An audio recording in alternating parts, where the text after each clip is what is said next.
Hello and welcome to Brewskis and Housekeys. I am Nicole Kostelecki. And I'm Nick Papantanakis. And we are here at Remax Alliance in Old Town, Arvada. Colorado proud realtors. Yes. That's us. That is true. That's Broncos us. Pride. Broncos pride. I am rocking it today. I don't know if you can see it. I'm wearing orange, so it's... You're wearing orange. It's You can't orange. see our producer, engineer, guru, Nico, but he is also rocking a killer Broncos shirt, ready to ride, Broncos Nation. We have a game this evening against the Colts, and as we all know, when a Colt grows up, it becomes a Bronco, so we're looking forward to that hopeful victory this evening. You're going to the game. I'm going to the game. Yes, I'm very excited. Where you at? We'll look for you on TV. Yeah. I don't think I'm ever shown.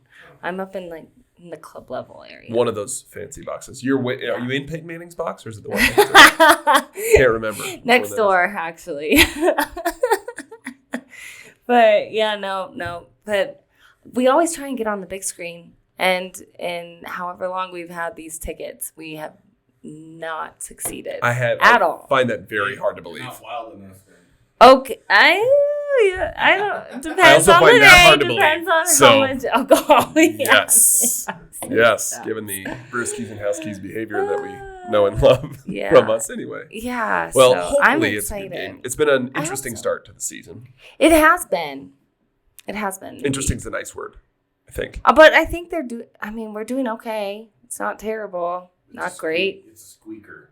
Yeah. We'll find out. Each game goes the same. It's just that we have ended the games with either a win or a loss. Like we've gotten 2 wins out of the deal, which I don't understand. So it's fine. Yeah, but 2-2. Little We cleaner. do. Yeah, Tighten up those screws. That would be Let's nice. go. So yeah. Watch the clock. Oh, yeah. Yeah. Watch. Well, we count them down sometimes. you could hear it on TV I last week. know. Was No, not last week. I think it was 2 weeks ago. 2 weeks ago. Because 2 weeks ago. it's only like That's their right. home games, right? That's- And we were doing them, which you kind of feel bad about. You think that it might be embarrassing them. I don't know. But we do it anyway. It's called helping your team. We're helping them. 100%. Yes. Hopefully I think they're getting there.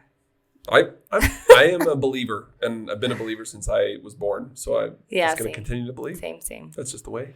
It's the way of the fan. Yeah. Speaking of getting rowdy, we, for the month of October, Yes. are somewhat going the other direction. I haven't quite started yet. And but so a term known as Sober October Tomorrow. has taken over Brewskis and Housekeys a little bit. So for these episodes, we're going to be featuring non-alcoholic beverages. That sound is the opening of this delicious beverage we're drinking today. Nicole, yeah. please tell us. So it's Athletic Brewing Company. They're based out of San Diego, and they have all bunch of non-alcoholic beers. Basically, they have all different kinds. I think I saw some that were lagers. This one's an IPA. I know they have a hazy IPA, and they also have like some of the browns and stuff as well. So they have a very good selection, and then they also have seltzers, just like sparkling water, but it's brewed with hops. So if you are also doing Sober October, I would definitely try these guys out. This one's one of my favorites as far as non-alcoholic beers go. Absolutely. Yeah.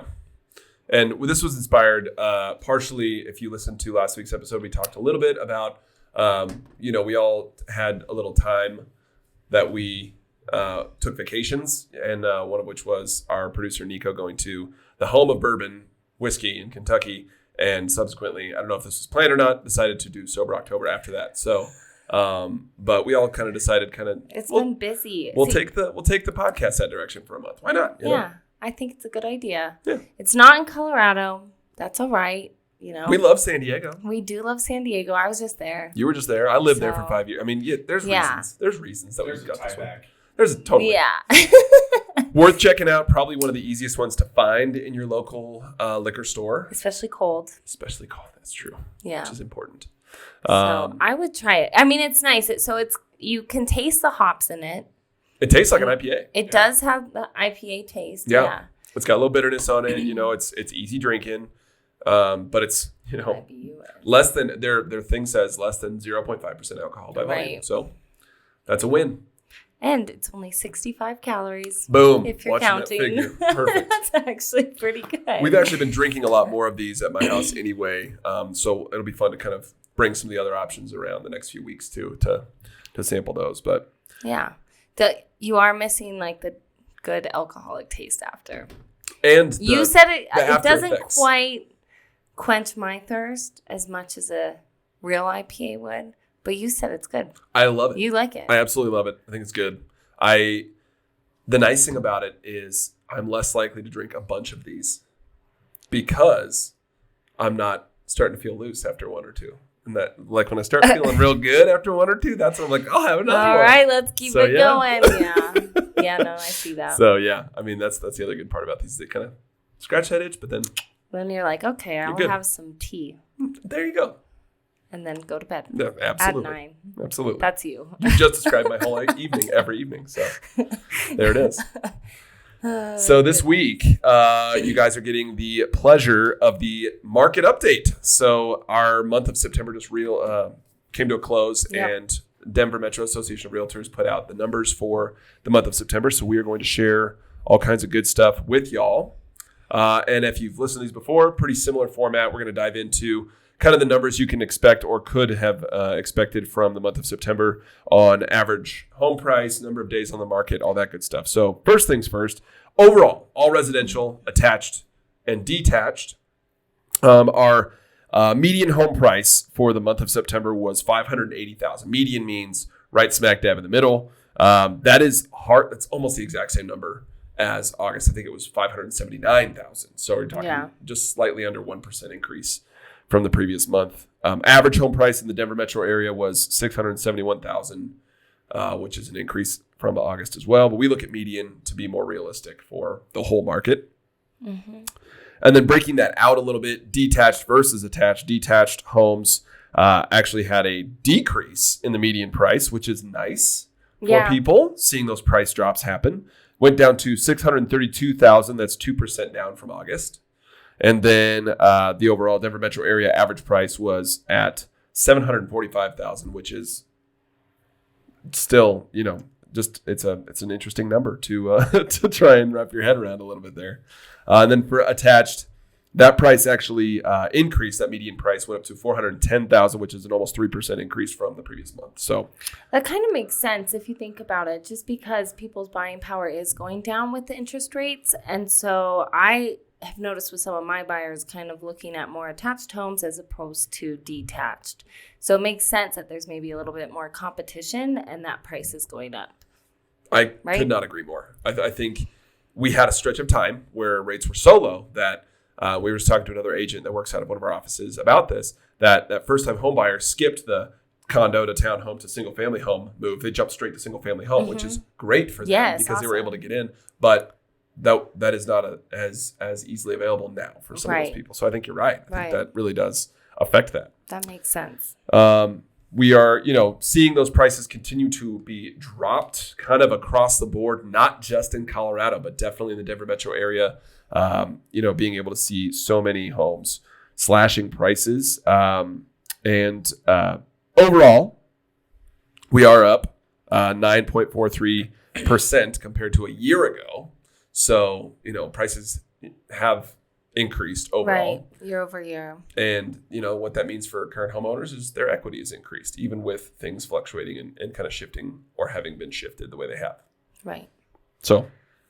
Awesome. And then diving into a little bit more of the numbers. So the average days in the MLS this last month was 26 days, which is a huge increase. So it increased 36.84% from the month of July. August. I was like, either way, from both. Sorry. It's that non-alcoholic beer kicking in. That's what it is. Oh, gosh. Yeah, so from the month of August. And numbers are finally starting to, I think, reflect basically what we've been seeing in the day-to-day market. So we've talked about this in the past, how we didn't think they were quite caught up just because things haven't closed. But now that they have, we're starting to see those numbers. And that's showing in the 26 days average. Yeah, we for the last few market updates, we talked about it. But the actual numbers that are published don't reflect it until those they're homes closed. So it was going to take a little time for it to catch up. Yeah. But we're finally, looks like it is. 26 days isn't a shock to people now, Yep. which is good. Exactly. And then just to dive in a little bit deeper, so the average days in MLS for detached homes was 28, and the average for attached homes was 23. Okay, and then when we ended the month of September, there was 7,683 active listings, which is up 10.72% from August month's end of inventory, which was at 6,939 homes. Overall, though, we are up 93.48% from last year at this time. Ticking up. That's still. quite a bit. Yep. So with those 7,683 homes, we're at about 3.2 months of inventory. Something we haven't been able to say in over a year. Right. Yeah. I mean, it's been a very long time. Inventory was the buzzword when things were flying off the shelf and things were going to the market on a Friday and being sold by Monday. People were just talking wasn't about there's keeping up. not enough inventory. Well, now we're seeing everything's kind of balancing back out. Yeah, exactly. Last important note is interest rates as of October 3rd, we're at 6.75 for a 30-year conventional loan. So. Don't run screaming for the hills when you hear that number. It's not catastrophic. It's okay. It'll be all right. We're going to talk about why. Yeah. Kind of first things first, what does this mean if you're out there trying to buy in this market? I think that rate brings up a very good conversation, or starts a very good conversation of that, do you have a trusted lender that you are working with if you're out there looking to buy? Have you had a really honest conversation about what is it that this market is doing? Mm-hmm. What can I do within this market? I think those are important questions to ask if your lender isn't bringing it up already. Right. Because you end up with obviously a lot more homes on the market. Prices might be increasing or decreasing. But a conversation I had just this last week with a couple of buyers is you were looking at this range, let's call it, 500,000. Okay. And that was your max. Yeah. Well, now homes that were priced at 550 and 600,000 are being decreased because they're sitting. Right. So now you're seeing a higher quality home into your price range, or the perceived higher quality home. Yeah. So they're getting the opportunity to see more things in their price range. And I think as long as they can buy up that high. And so I think that matters a great deal to know what your lender says you can actually spend and have that real honest conversation and know where you fall, because interest rates depend on your credit score. So right. And look at those month-to-month numbers too of what your monthly payments are going to be. I think that's important. And this is a broad stroke comment, but any lender worth their salt will work with you in that regard. They'll look at what you can afford monthly and work their way backwards. Yes, exactly. That's just two real estate agents' opinions, but we'll put it out there. I think there's a lot more caution out there in buyer behavior as well. Number of homes in inventory, I think, drives that a little bit. I do think that interest rate drives that a little bit, and also knowing that they can take time. They don't have to rush. I know we've talked about that in months past, but I think it's almost shifting from we're going to take our time and make an educated decision almost to being a little bit cautious in a lot of ways, seeing homes that get multiple showings, dozens of showings before getting an offer. And I think that's becoming more and more real in this market as well. And I do think that, we talked about this in our sales meeting a little bit, but the option of the opportunity of the time of year as well has really created that caution. I think anytime there's a year where there's an election coming up, even if it's not a major election, people change their behaviors. I'm going to wait and see. See. There's a little bit more caution around that too. So I think that's something that we can really think about. And the holidays are coming too, and it's a historically, it's a time for things to ease up a little bit and slow down on the buyer side. So keep in mind too that, we talk a lot about the resale market, attached, detached homes. We don't talk a ton about new builds, but I think new builds and builders are really reflecting the change in the market as well, and they are adjusting their prices accordingly. So some of those new build opportunities that we've seen in the Denver metro area have decreased their pricing. They are. I mean, the ones that we did that episode on of new builds, I've gone to them both recently, and they both have decreased their price. their base price. And then they're also offering things like $10,000 in your, what did they call it? Like the new build marketplace where they can do the design center. Custom. Yeah, things. Nice. Exactly. So See? there's different offerings that they're doing. Very interesting. Yeah. So I think that's something not to rule out. If you're not sure if you want to go new build or a resale, home, I think it's important to look at all options. Because you can lock in the rate too for the year. And at least the one I was just talking to, they'll let you drop it down once depending on. So there's some really good opportunities. Yeah. That's big. They're starting to open up and work more with buyers. Yeah. So buyers, don't freak out. Talk to your agent. Trust your agent. And come to the right conclusion. Right. Exactly. All right. So for sellers, what does this mean? Well, as we've been always saying, you need to make sure you're pricing your home correctly. It's very important, to make sure you are looking at all the competitives or the comparative homes in your market and see what they're priced at before you go ahead and price yours. So trusting the research that your agent is doing is just very important. We aren't just throwing it at the wall and seeing if it's still No. We're looking at obviously historic data. Once you do go on the market, then the market will speak, right? Absolutely. But I happen to know that Nicole is the queen of research. And so too much. the digging that she has done to be able to decide, not just in the last 30 days, the last 60 days, looking back a year ago, back a few years ago, realistic historic data that can tell us a little bit more about a market that is like this one. Right. To get a proper pricing exactly. plan. That's huge. It's very important. Doing the work. I do like my numbers. You do like your numbers. I am a nerd. And then the other thing to say is, the market isn't shifting. It has shifted. So make sure that those expectations are there. Your house may be sitting on the market for a little bit longer. You might need to have a few more showings. Make sure you're doing the marketing out to all prospective buyers. The other thing I have noticed is also be realistic when it comes to inspection. So, of course, before you put your house on the market, you really do want to make sure you have your house in good shape. If it's, if you're not able to do so, be realistic when you get that inspection objection because buyers are asking for more. I have noticed. Yeah, and that's becoming more and more common because they can. They have a little bit of that negotiation power. So I think you're right. Yeah, and then, going back on the marketing piece, make sure that as you're writing or your agent is writing the MLS listing description, that they're doing a good job, I guess. Yeah. Make sure you're highlighting the important facts of the house that you like the best. That's what, I try to do. Okay, what's your favorite part? Oh, the views are spectacular. Well, point that out. Make sure people know that. Huge backyard or, the professionally landscaped or whatever it may be. Yeah. Brand new kitchen. Great neighborhood, quiet cul-de-sac. Yeah. Who knows?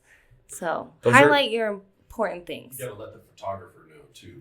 That as well. Yes. Very good point, actually. That's making sure that you're not just highlighting it because you think it or they think it, that it's showing.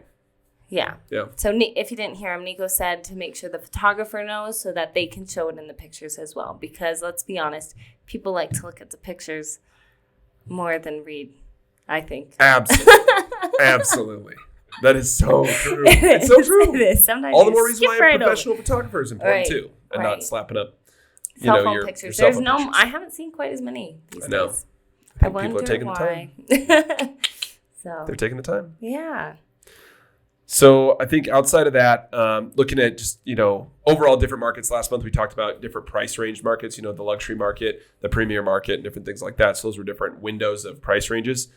Honestly, all those we're still seeing very similar. Yeah, they're across all the board. very, very similar. So I think that's just probably the trend of the Denver metro area too. Exactly. But one thing to point out is that first time home buyer range, we can call it that, the 300 to 499,000. So just on 300 to 500. Had the lowest number of days on market. Right. Average at 14. So you compare the 26 to that 14, that's significant. Yeah. So that kind of goes back to and ties back into what we were talking about at the beginning of the podcast, where that is still seeming to have more competitiveness. Yep. And I think that's positive for those that are first-time home buyers, but it's also potentially where we're going to see the most traffic for the next foreseeable future until things settle in a little bit more on rates and all the other different factors. So many factors. Yeah. Awesome. So that's it. That's market update for September. We love that you listened. We appreciate it. What to plug? Let's plug all the things. Thank you to Athletic Brewing because this is delicious. And I don't think we said this one that we're trying was Run Wild. I don't know if we said that. The Run it's Wild the IPA. So. Very, very good. Their website's got a lot of different information about them on there too. Pretty cool. So thank you guys for that. Website is live. I'm going to say it, even though it's silly to say it, but I'm going to say it anyway. It's www.brewskisandhousekeysgodaddysites.com. The Brewskis, make sure you spell it IES because we did that. So we can differentiate for sure. So make sure you get on there and check us out. How you spell it anyways? I don't know. I've seen it without the E. Really? I looked up other podcasts that had the word brewskis in it, which there are a few. None that are talking about real estate though. So, but they all did it with an IS. I like IES. But I think IES makes more sense. Grammatically, yes. But as always, if you like what we're doing here, please hop on the website, check us out. Go to our YouTube page. We found out that we can definitely get some more subscribers there. We can always use more subscribers, but we would love to get the traffic there, along with liking us and subscribing to us on Spotify and Apple Podcasts. We always appreciate the support. Thank you to everyone who has supported us thus far. Shout out to my sister who just told me she subscribed the other day. Thanks, Tina. Thanks, Tina. And we'll continue churning out the good stuff for you guys. Let's go, awesome. Broncos! Go Broncos! Go Broncos! Cheers! Cheers.